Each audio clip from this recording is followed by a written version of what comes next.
buenas tardes con todos los presentes. Les saludamos de parte del Instituto Iberoamericano de Estudios Avanzados y Capacitaciones en Derecho, INTI Juris.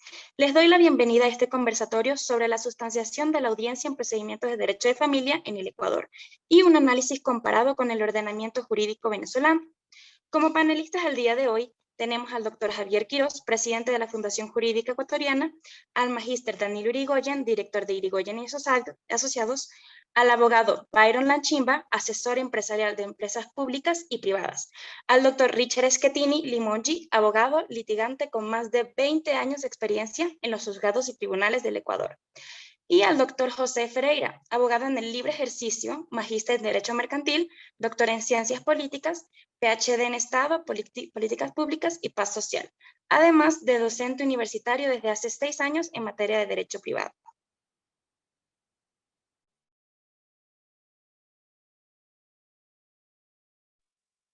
Por favor, procedan a presentarse con todos nuestros invitados el día de hoy. Buenas tardes con todos. Les agradezco la invitación que me han realizado a este conversatorio en el análisis comparativo del derecho de familia aplicado en el ámbito jurisdiccional. Desde ya mi agradecimiento y esperamos hacer un aporte a la academia y al estudio en esta bonita carrera de derecho. Muy buenas tardes a todos. Nuevamente les agradezco a INTI Juris por la invitación en este conversatorio en el cual abordaremos diversos tópicos en materia procedimental en la sustanciación de un proceso judicial. Nuevamente les agradezco la invitación. Muy buenas tardes a todos y cada uno de ustedes. Por mí, pues, un gusto volverles a saludar por este medio y agradecido a INTI Juris por este conversatorio que es de real importancia.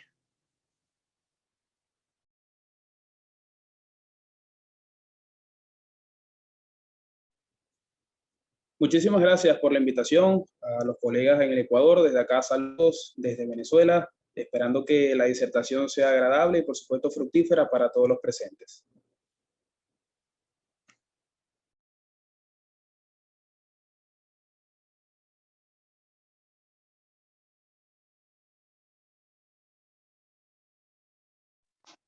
Muchas gracias. Por favor, iniciaremos con las preguntas. Magíster Daniel, ¿cómo inicia una audiencia de un proceso judicial en materia de familia? Perfecto. Las audiencias judiciales en materia de familia se sustancian por regla general en procedimientos sumarios según lo dispuesto en el artículo 332 del Código Orgánico General de Procesos. Su desarrollo es contemplado en el artículo 333, numeral cuarto del mismo cuerpo legal, en donde se hace notar dos fases. La primera, de saneamiento, fijación de puntos de debate y conciliación, y la segunda, de pruebas y alegatos.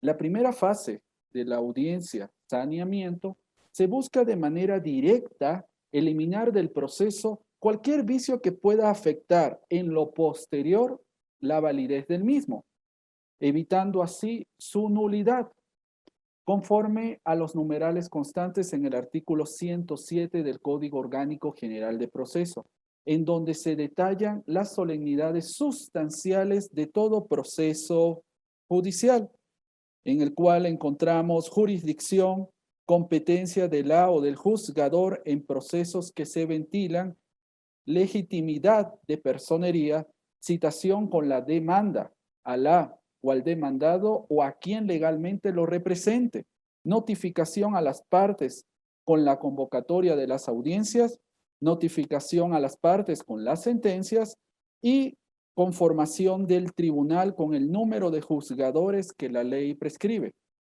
evitando de esta manera que los juzgadores al momento de resolver dicten sentencias inhibitorias después de haber practicado todas las fases del juicio, lo que acarrea una pérdida de tiempo y dinero, tanto a las partes procesales como al Estado ecuatoriano.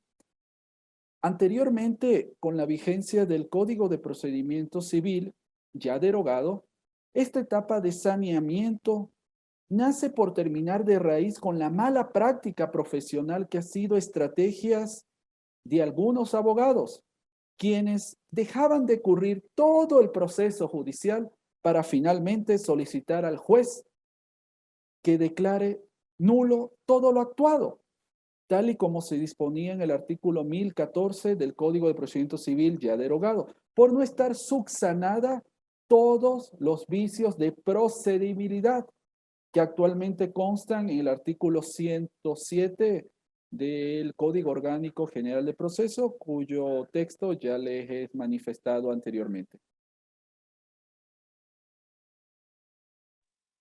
Muchas gracias, magíster.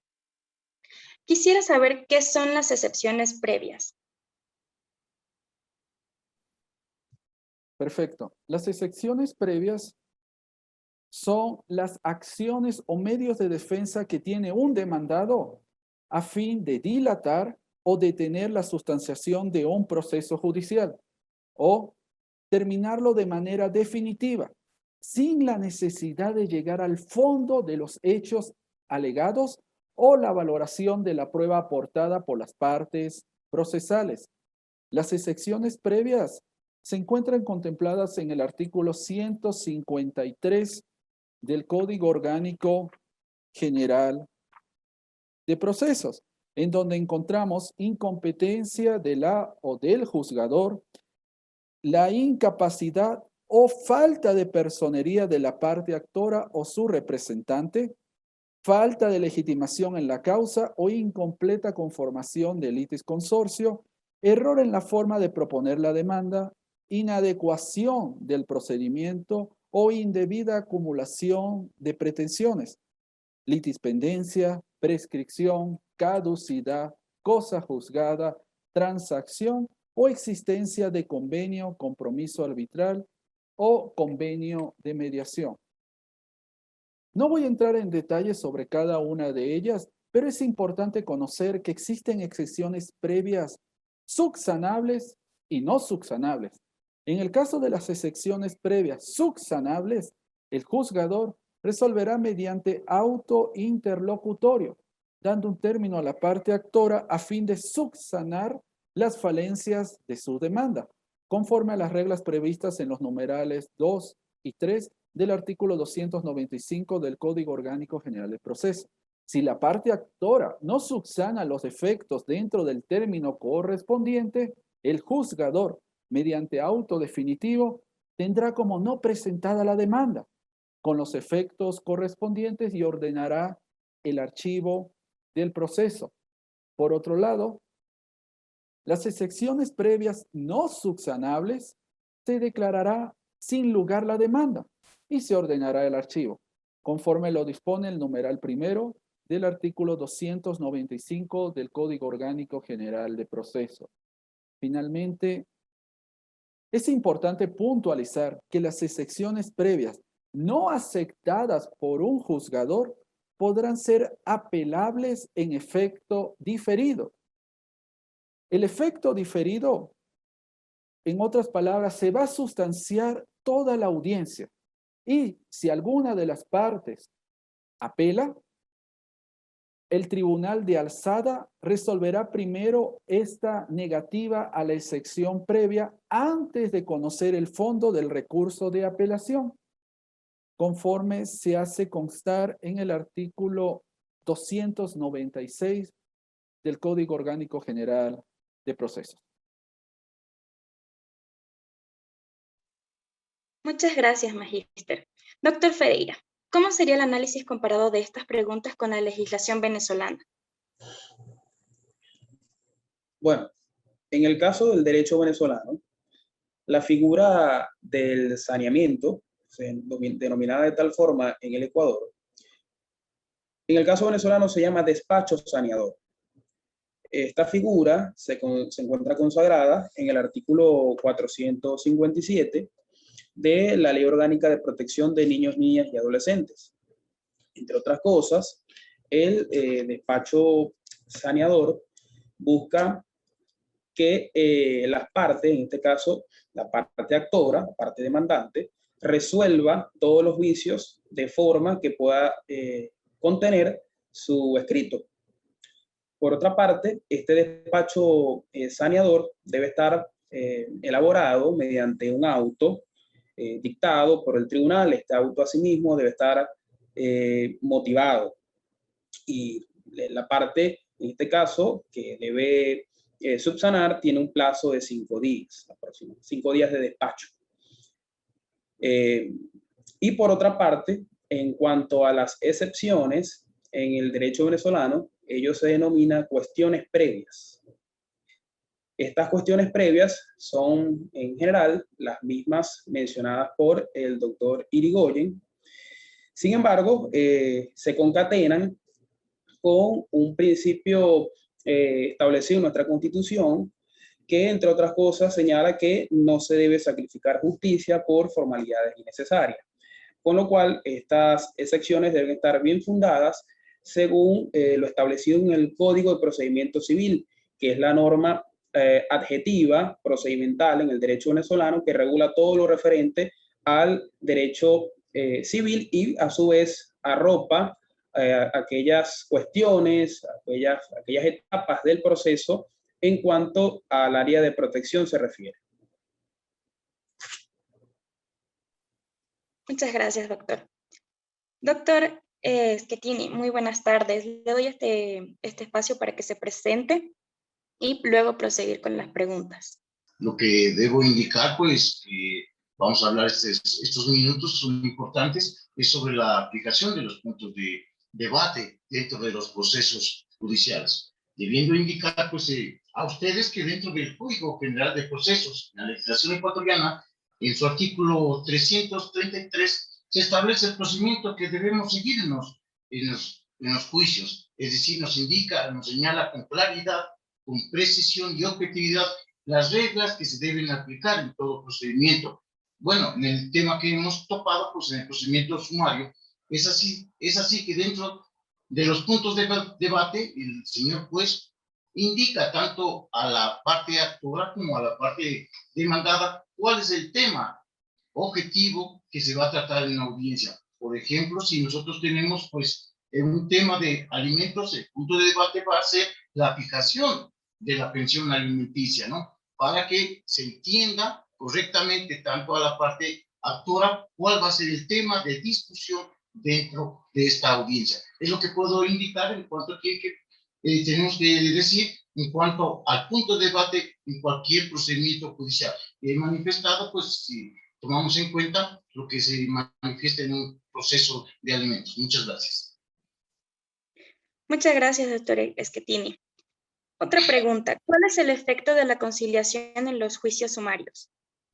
Bueno, es importantísimo que tratemos en todo proceso judicial de llegar a una conciliación, ¿no? Pero es que es importante que tanto la parte actora como la parte demandada puedan llegar a un advenimiento, a una mediación, porque realmente si nosotros no queremos terminar con las demás fases, que por ejemplo es la presentación de la prueba o los alegatos finales, podemos llegar a una conciliación que es muy importante para las dos partes. Por ejemplo, si nosotros hablamos de la pensión alimenticia, podemos fijar de mutuo acuerdo una conciliación de una pensión alimenticia que siempre y cuando esta no esté debajo de las tablas de pensiones alimenticias que se encuentran establecidas por la ley. Y entonces es importantísimo llegar a esta conciliación, porque nos permite primero por ahorrar el proceso, un ahorro judicial, porque podemos llegar más fácilmente a una conciliación sobre el tema que se está versando en una audiencia judicial. Muchas gracias. Muchas gracias, doctor Schettini. Doctor Ferreira, nuevamente, ¿cómo sería el análisis comparado con la legislación venezolana? Bueno, en el caso del derecho venezolano, existe en esta etapa, en este primer encuentro, una audiencia de mediación. Esta audiencia de mediación, junto a una siguiente audiencia, de ser el caso, denominada audiencia de sustanciación, ambas audiencias engloban lo que nuestra ley orgánica denomina como audiencia preliminar. Es decir, esta audiencia preliminar lo explico de otra manera, está conformada por dos etapas. Una primera etapa, audiencia de mediación, en el cual las partes pueden, de común acuerdo, llegar a unas resultas positivas, por supuesto con la homologación e intervención de el juez. En caso contrario, se iniciará entonces una etapa de sustanciación donde se le otorga el derecho a las partes de que introduzcan pruebas, por supuesto la parte que ha sido demandada en contestación a la misma, que aparezcan entonces las cuestiones previas, que para ustedes son excepciones previas, tengo entendido. Y bueno, entre otras cosas, esta audiencia de mediación puede ser celebrada también de manera privada y posteriormente ser homologada por el tribunal, siempre y cuando no se vulneren el orden público, la moral y las buenas costumbres dentro de lo que establece nuestro ordenamiento jurídico. Asimismo, dentro de esta fase denominada audiencia preliminar y que ya sabemos que está elaborada por está estructurada por estas dos audiencias, puede el juez de oficio dictar una serie de medidas preventivas que, entre otras cosas, estas medidas se engloban como la prohibición de salida del país, restitución de custodia, régimen de convivencia provisional, es decir, dependiendo de la naturaleza del procedimiento que se trate. Pero tiene la facultad, en este caso, el tribunal, por supuesto, bajo la figura del juez, de dictar estas medidas provisionales para garantizar las resultas del proceso y, por supuesto, en este caso, el interés superior del niño como principio internacional. Muchas gracias, doctor. Como siguiente pregunta tenemos, ¿qué tipo de pruebas son las recomendables en tenencia, alimentos, régimen de visita y sus incidentes? Contestando la interrogante, el tipo de prueba practicable que sea útil, pertinente y conducente en procesos de familia en el ordenamiento jurídico ecuatoriano es en los alimentos todo aquello que nos lleve como la parte accionante a determinar la necesidad de la alimentación, la necesidad de salud, la necesidad de cuidado, vestuario y vivienda, transporte y cultura para el menor que se solicita la pensión alimenticia.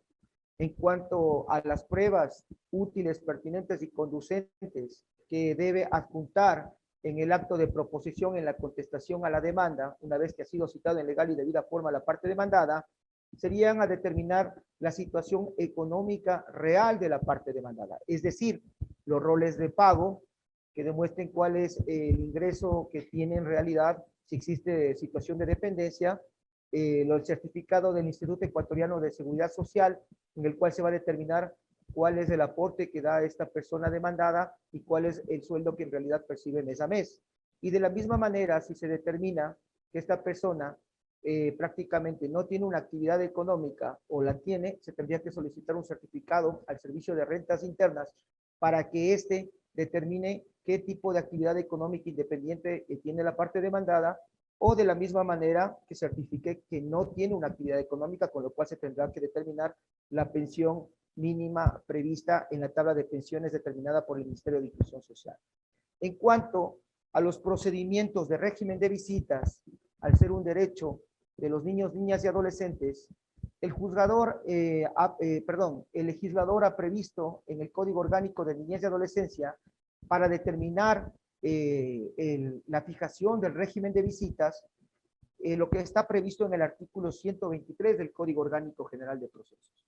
Es decir, cómo está cumpliendo las obligaciones parentales, la parte que solicita el régimen de visitas, y de la misma manera los informes técnicos necesarios, tanto realizados como el estudio del entorno social o la valoración psicológica.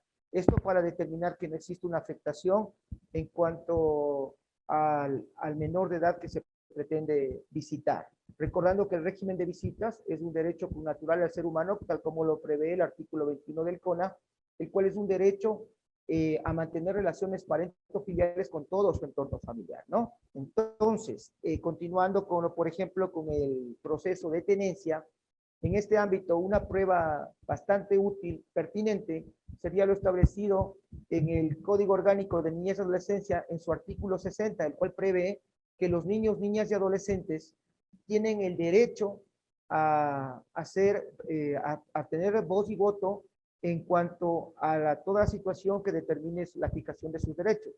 Y los niños menores a 12 años, el juez tiene la obligación de determinar la validez de su testimonio en base a la madurez como expresen su voluntad. Y a partir de los 12 años, como ya son considerados adolescentes, el juzgador tiene carácter de ley el pronunciamiento del adolescente, ¿no? En cuanto a la situación de la tenencia. Se tiene que tomar en cuenta aquí que en los procesos de tenencia, en los procesos de niñez y adolescencia no causan ejecutoría. Hablamos de resoluciones y no de sentencias. Por lo cual, esta situación puede ser tomada en cuenta y puede cambiar con el transcurso del tiempo. Por lo cual, la prueba pertinente, útil y conducente también sería los informes técnicos de la Oficina Técnica de la Unidad Judicial de la Niñez y Adolescencia y la Familia para determinar cuál es la situación actual del menor de edad y por qué es pertinente el cambio del régimen de tenencia.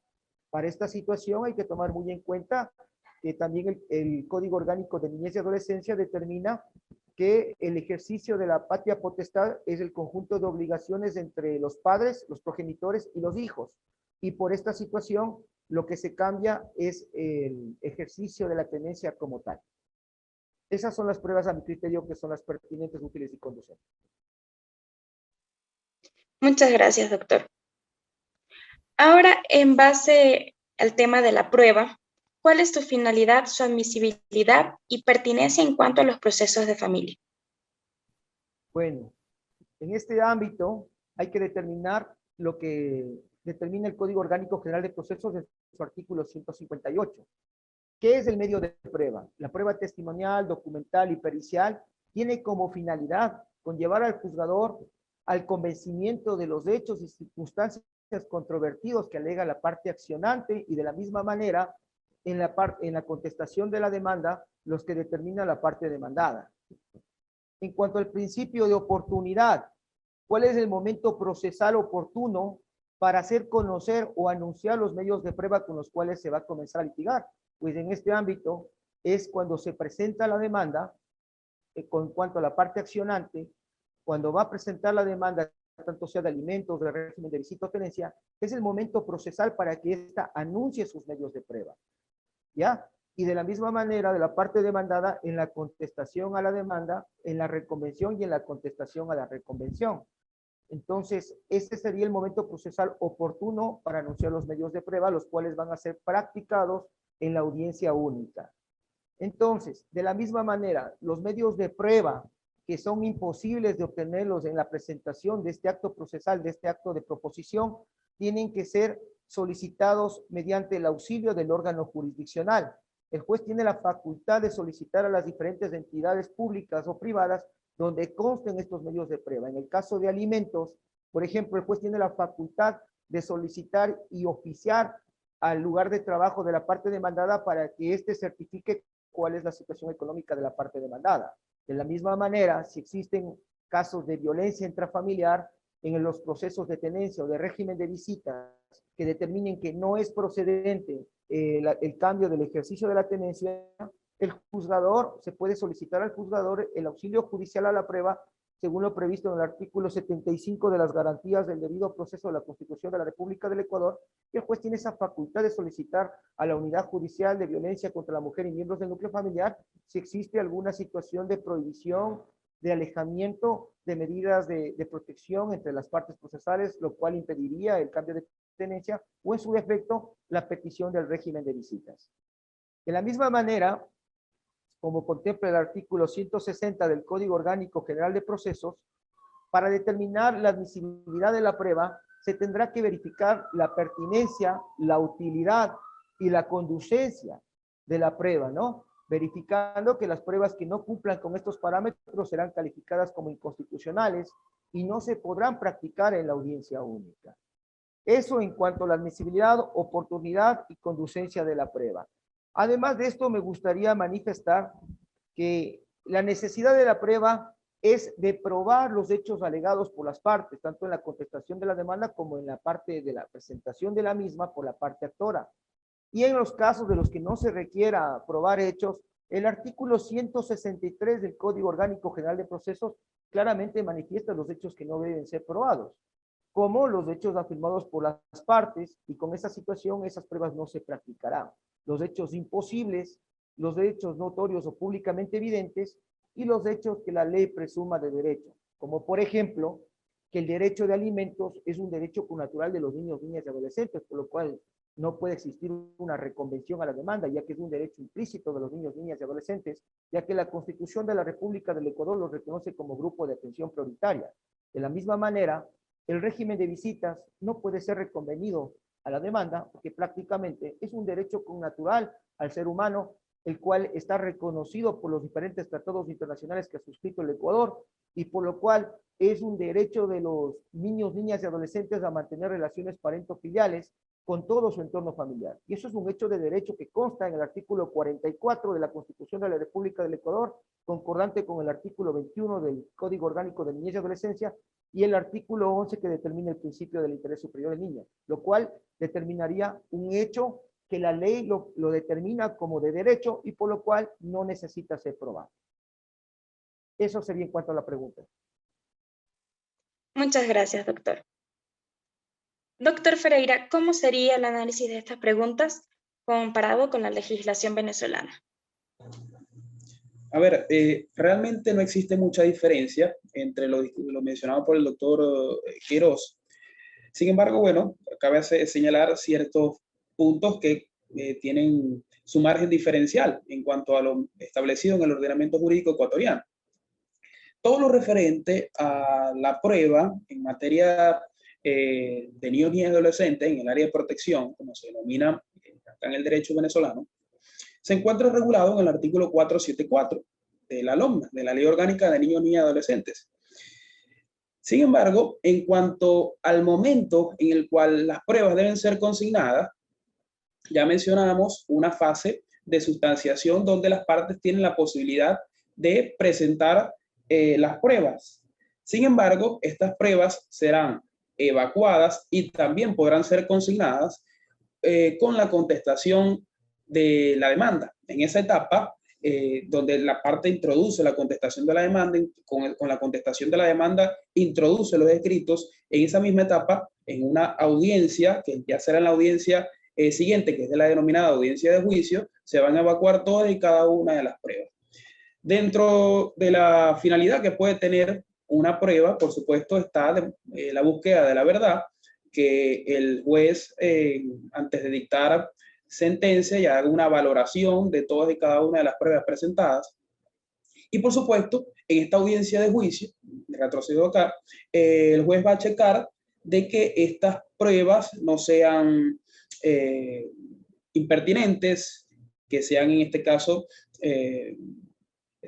prudentes, que aporten una realidad o un hecho jurídico demostrable al proceso.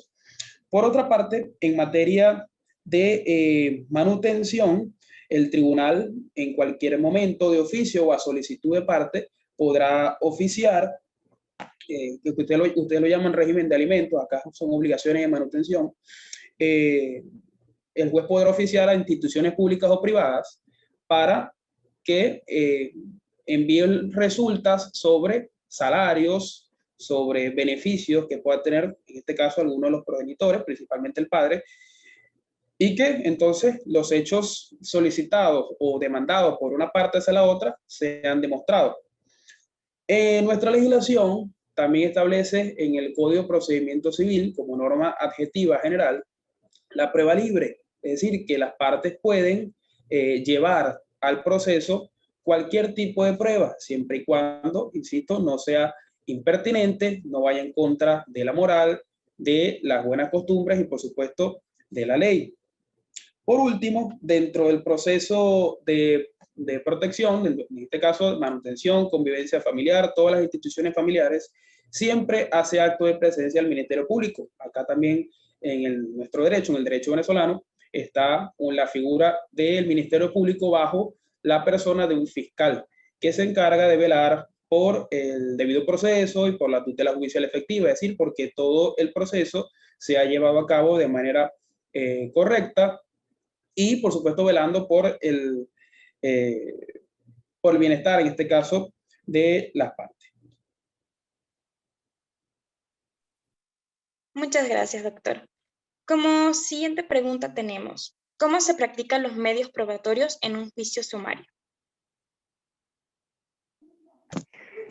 Sí, claro, con relación a la pregunta, es importante iniciar indicando, ¿no?, de que de conformidad a la norma, que es el Código Orgánico General de Procesos, las audiencias en procesos sumarios se ventilan en dos fases, en la primera y en la segunda fase, pero como una audiencia única. Entonces, en la primera fase, pues el señor juez, en atribuciones del artículo 160 del Código Orgánico General de Procesos, pues las califica. Y en la segunda fase, pues la parte interesada o la parte que requiere de la tal prueba, pues las evacúa de conformidad a lo siguiente. Entonces, en este ámbito es importante manifestar que también existen, ¿no?, que dentro de los medios probatorios existen pruebas documentales, testimoniales y periciales.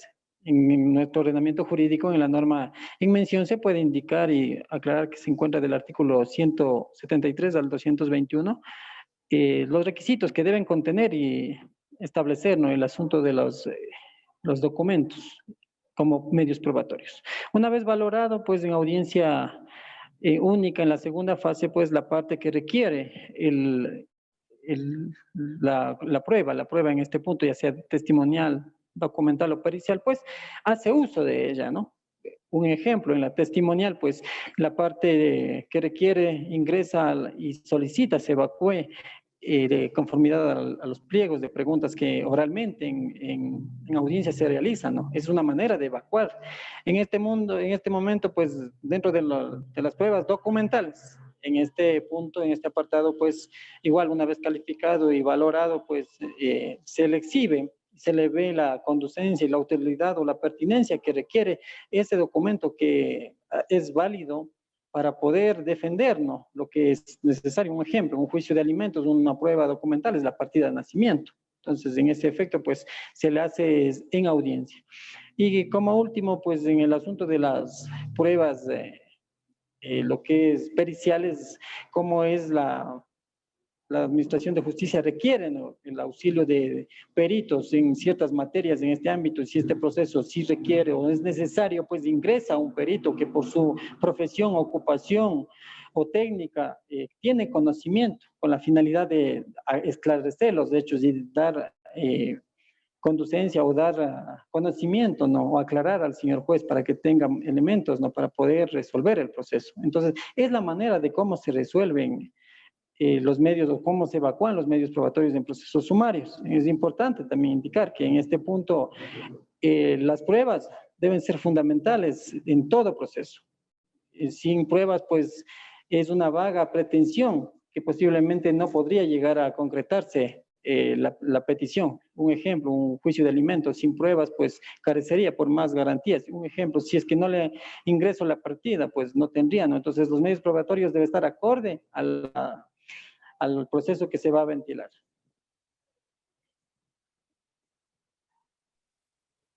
Muchas gracias, abogado. Como siguiente pregunta tenemos, ¿cuál es el efecto del alegato final en procesos judiciales?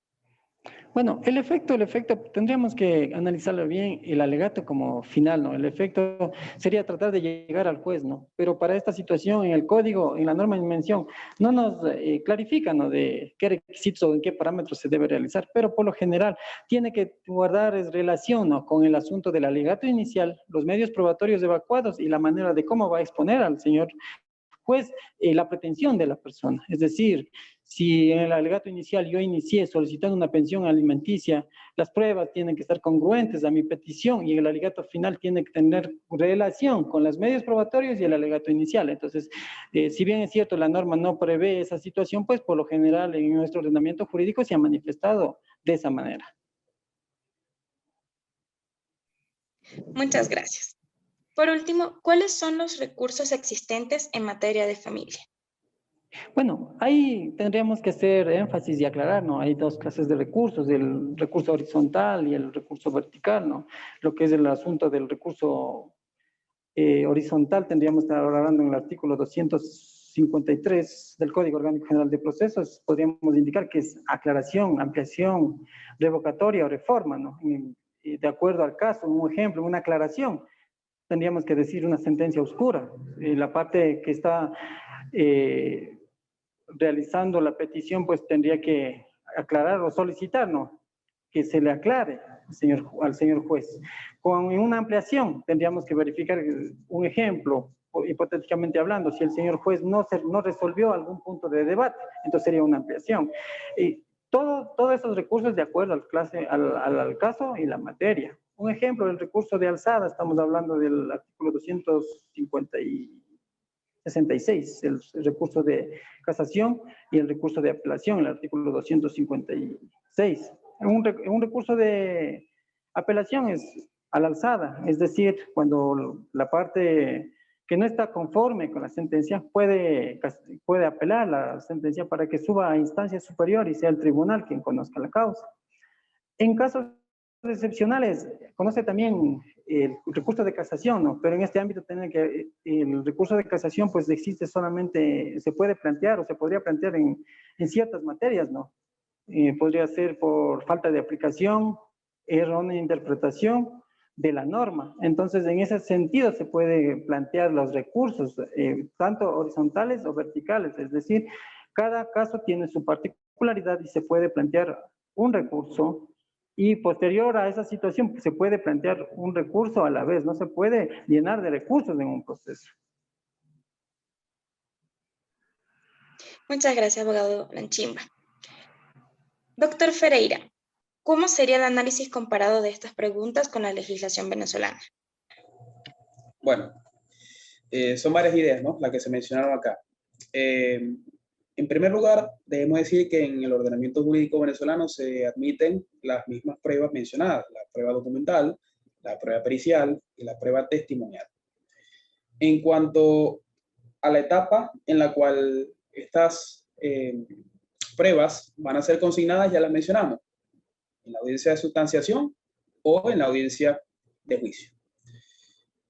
En la audiencia de juicio tiene una particularidad y es que es de obligatorio cumplimiento que esta audiencia sea grabada.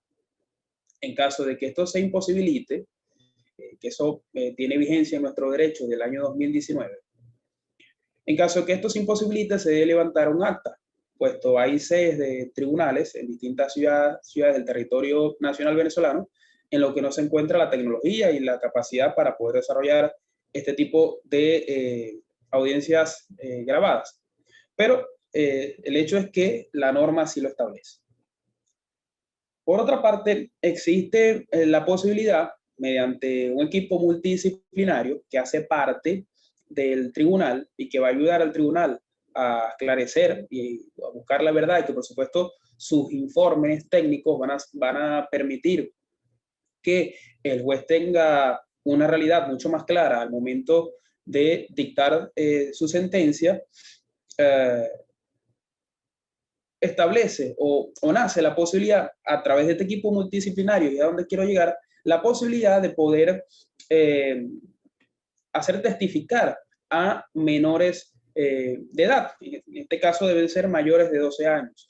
Por supuesto, este hecho no debe realizarse en la misma audiencia donde se celebran las audiencias de juicio, sino que son unas salas apartes creadas para tal efecto, donde será entonces cada uno de los integrantes de los equipos multidisciplinarios los encargados de realizar las preguntas que el juez considere pertinente. Por otra parte, en cuanto a los denominados alegatos finales, en nuestro procedimiento, eso se denomina como observaciones y conclusiones.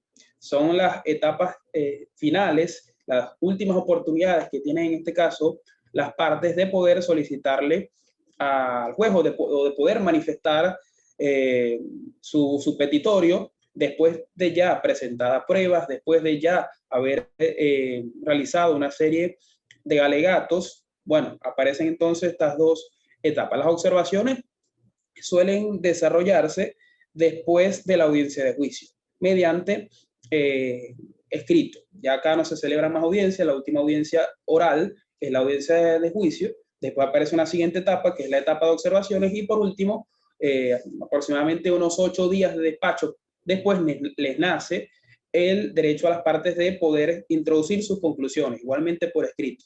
Las conclusiones vienen a ser una, podemos decirlo, una réplica y contrarréplica de lo que serán las observaciones, de lo que fueron las observaciones. Son los puntos de debate y los puntos de encuentro y el choque de ideas que tienen las partes ya hasta el finalizar el proceso y antes de dictar sentencia. Por otra parte, debemos mencionar en cuanto ya a los recursos posibles de ser ejercidos por las partes, en este caso la parte perdidosa, o la parte que ha considerado que su derecho, su realidad ha sido vulnerada, pues está por supuesto la apelación. La apelación es un derecho humano y bueno, en todo procedimiento jurisdiccional está presente. Sin embargo, ya después de agotada esta apelación que se hace ante el Tribunal Superior, o también llamado Tribunal de Segunda Instancia en nuestro derecho, también parte de la doctrina lo define como de alzada. Después de agotada esta vía, a la parte que resulte perdidosa ya en esta segunda fase, le nacen o tiene la posibilidad de ejercer varios recursos. El primero de ellos es el recurso de hecho, que es aquel recurso que se ejerce ante el máximo tribunal, en este caso ante la sala social, que es la sala dentro del Tribunal Supremo de Justicia, que son las máximas cortes, son los máximos tribunales en nuestro derecho. En este caso, la sala social es la encargada de conocer todo lo referente al área laboral y al área de menores, que es la que estamos hablando en cuestión. El tribunal, en este caso, de segunda instancia, le niega el derecho de poder recurrir, entonces a la parte le nace el recurso de hecho, es decir, de solicitar que ese recurso sea aceptado por la misma sala.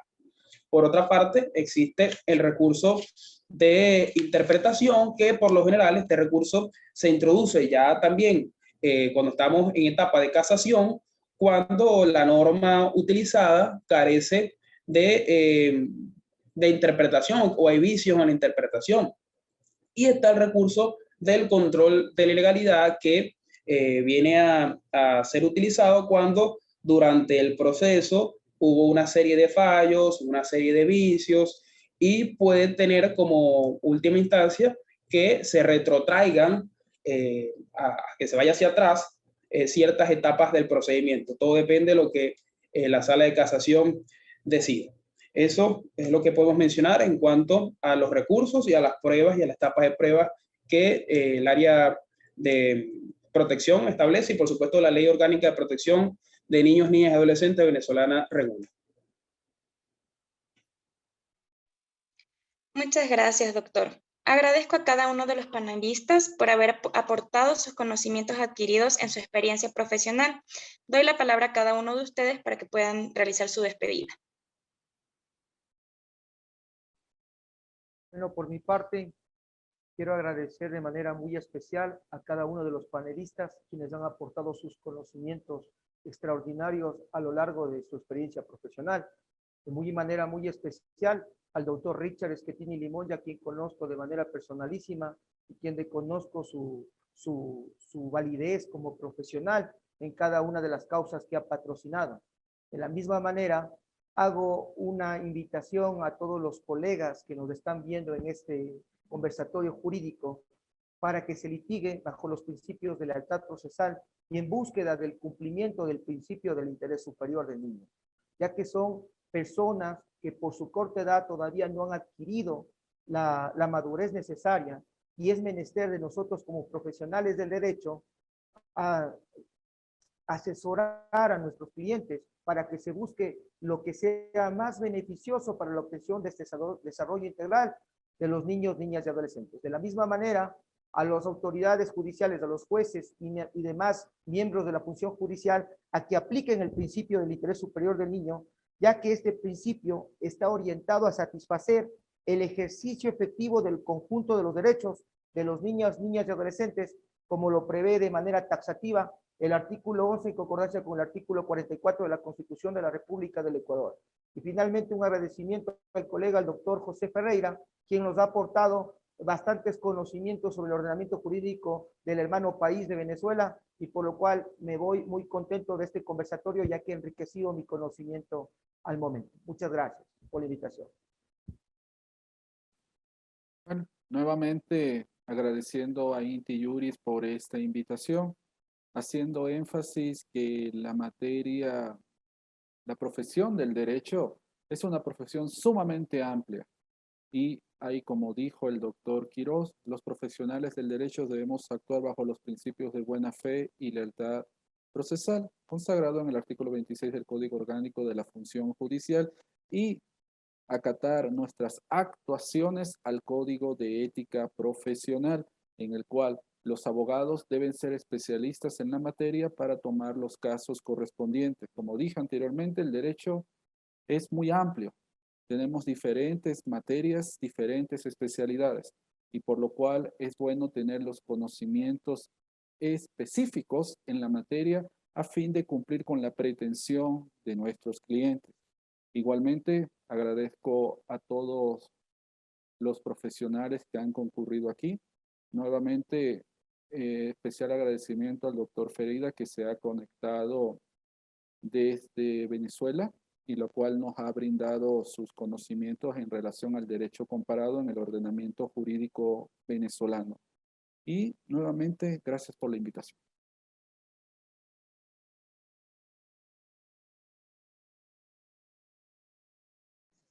Sí, pues en este punto quisiera agradecer al Instituto de Estudios Avanzados y Capacitación en Derecho Inti Juris, ¿no?, por esta importante ponencia para analizar y los juicios sumarios. Como dice el autor Echendía, ¿no? No puedo probar, si no puedo probar un derecho es como no tenerlo. Eso nos hace llegar a que para cualquier acción planteada tiene que estar fundamentada con medios probatorios. En ese ámbito, pues, un llamado a los profesionales. Como vuelvo y repito, ya creo que los compañeros y los colegas han manifestado la buena fe y la lealtad profesional de todos los profesionales, pues está en nosotros, en tratar de actuar de buena fe. Y para ello, pues, en este punto tan delicado que es los niños, niñas y adolescentes, sujetos vulnerables, pues, una materia súper relevante e importante de conocimiento para todos. Gracias.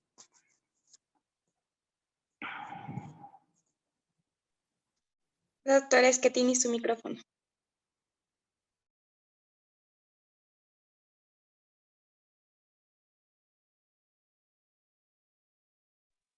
Sigue apagado su micrófono, doctor. Sí, igualmente quiero agradecer al Instituto Inti Juris, pues, por esta oportunidad que me han brindado, pues, por compartir estos conceptos jurídicos que van a ser muy importantes en la práctica, tanto para profesionales como para estudiantes y para todas las personas que estén interesadas realmente en conocer estos temas que son muy importantes dentro de la sociedad. Igualmente quiero agradecer y felicitar todos los conceptos que se han indicado en esta tarde, nuestros distinguidos colegas o gente profesional que realmente en este país existen demasiado talento. Y agradecerle al doctor Quiroz por esta invitación, igualmente a todos los colegas, sus panelistas, igualmente al compañero Ferreira desde Venezuela por esta intervención que han tenido, ¿no? Y realmente indicarles a ustedes que en el momento de que ustedes, pues, escojan una defensa técnica, la deban hacer de la mejor manera.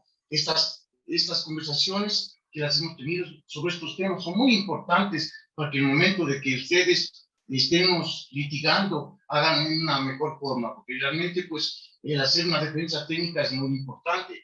Y pues agradecer nuevamente al instituto, pues, por esta participación, por estos momentos que me han permitido a mí, pues, indicar sobre estos temas que son valiosísimos en la legislación ecuatoriana. Y como dije anteriormente, de que esta defensa técnica se lo haga de la mejor forma y en el momento de escoger los profesionales, lo hagamos con los mejores. Yo pienso que eso es importante, de que existan buenos profesionales para que todos los procesos jurídicos salgan de la mejor forma. Yo agradezco, pues, como dije anteriormente, de tener la oportunidad de compartir estos conversatorios, pues, con excelentes profesionales del derecho, en especial, pues, a todos ustedes que con estas aportaciones hacemos que este país salga adelante. Muchas gracias y, como siempre he dicho, gracias al doctor Quiroz por la oportunidad que siempre me brinda. Muchas gracias.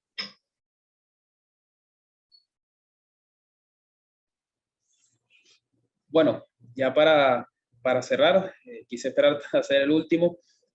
Bueno, agradecer en general a Inti Juris por la oportunidad, realmente complacido por la invitación, por haber compartido, en este caso, disertado ideas con excelentes profesionales. De verdad que me parece muy bueno esto que están haciendo, tanto para profesionales del derecho en el Ecuador, como bueno, ya en este caso que he asumido yo el rol de derecho comparado para cualquier persona bueno, que nos llegue a escuchar. Y bueno, agradecer también en este caso al doctor Irigoyen por la invitación, que bueno, fue con el que tuve enlace directo para poder llegar ante ustedes. Un placer conocerlos. Y pues nada, la peor diligencia es la que no se hace, dicen por allí. Y creo que esta es una de las principales actividades que debemos hacer, fomentar la academia, puesto de la academia es que nacen los reales y buenos profesionales. Muchas gracias. Les agradezco mucho a los presentes y le invitamos a un nuevo conversatorio, ya que seguiremos abordando cápsulas jurídicas que son de interés para la ciudadanía. Estén atentos a nuestras redes sociales, ya que continuamente realizamos publicaciones didácticas para nuestros espectadores. Les recordamos que este espacio es de ustedes y para ustedes. Que pasen una buena tarde. Se despide el Instituto Iberoamericano de Estudios Avanzados y Capacitaciones en Derecho, Inti Juris.